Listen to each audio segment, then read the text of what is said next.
Assalamualaikum warahmatullahi wabarakatuh. Bak kata pepatah, tak kenal maka tak cinta.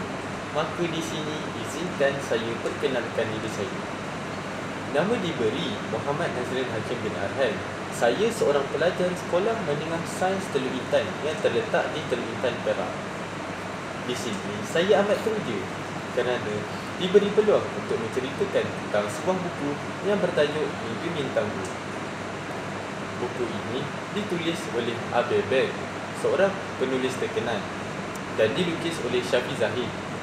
Buku ini diterbitkan oleh salah satu syarikat penerbitan tempatan, iaitu Galeri Ilmu Sendirian Berhad. Buku ini diterbitkan pada Mei 2018, serta buku ini mempunyai sebanyak 256 halaman. Buku ini ialah menceritakan tentang sebuah kisah remaja Muslim yang ringan dibaca, syarat mesej dakwah dan cabaran realistik remaja. Nilai murni yang terdapat dalam buku ini ialah kasih sayang antara keluarga, keimanan dan ketakwaan, serta keazaman dan ketekunan. Buku ini mengisahkan tentang seorang lelaki bernama Nazmi yang mendapat keputusan cemerlang dalam persediaan. Dia bercita-cita untuk menjadi seorang pelukis komik.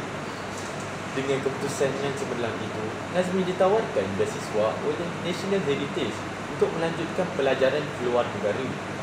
Tetapi Nazmi tidak ingin belajar ke luar negara dan ingin belajar di universiti tempatan sahaja, kerana dia ingin mencapai cita-citanya, iaitu sebagai pelukis komik. Namun hasratnya itu ditentang keras oleh ibu bapanya, kerana bagi mereka melukis tidak dapat menjamin masa depannya, kerana mereka menginginkan Nazmi menjadi seorang arkitek. Setelah berfikir panjang, Nazmi mengikuti kemahuan ibu bapanya yang menginginkan Nazmi menjadi seorang arkitek. Sewaktu dia mengikuti belajar di Kolej Antarabangsa di Bandar Kekwa, sebelum melanjutkan pelajarannya di UK, Nazmi mengalami culture shock. Kenapa? Kerana budaya di universiti banyak yang bertentang jauh dengan syariah Islam, dan pergaulan di sana tidak menjaga batas. Sebagai seorang lelaki yang berpegang teguh dengan ajaran Islam, Nazmi mula mencari cara untuk menasihati mereka untuk berubah ke jalan Allah.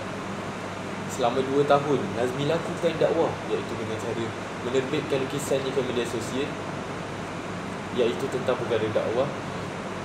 Lukisannya disambut hangat oleh sebilangan kaum Muslim dan dikecam oleh beberapa golongan Muslim kerana bagi mereka agama Islam serta ajarannya dianggap tidak sesuai dengan budaya sekarang.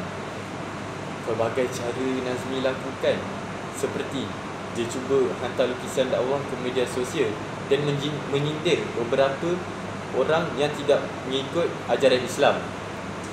Dengan hati yang kental, walaupun dikecam berkali-kali, Nazmi mencuba untuk menerbitkan bukunya kepada naskah, kerana bukunya amat diminati oleh beberapa golongan Muslim. Namun, pelbagai tempat penerbitan telah Nazmi pergi, tetapi bukunya ditolak atas faktor kerana buku Nazmi dianggap mengecam hiburan-hiburan lain, seperti hiburan yang membuka aurat dan tidak menjaga syariah Islam.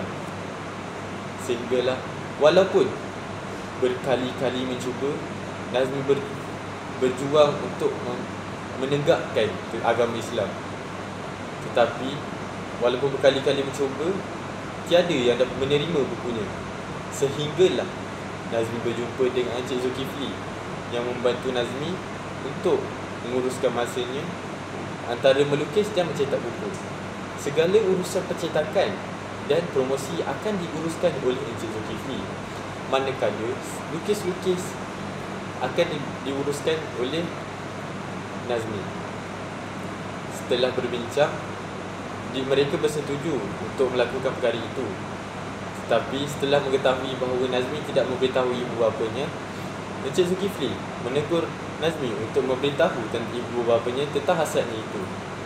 Setelah berfikir, Nazmi memberitahu ibu bapanya yang dia ingin melukis sambil belajar. Namun setelah mendengar perkara itu, bagi buapanya, perkara ini agak sukar kerana belajar sambil melukis adalah perkara yang berat.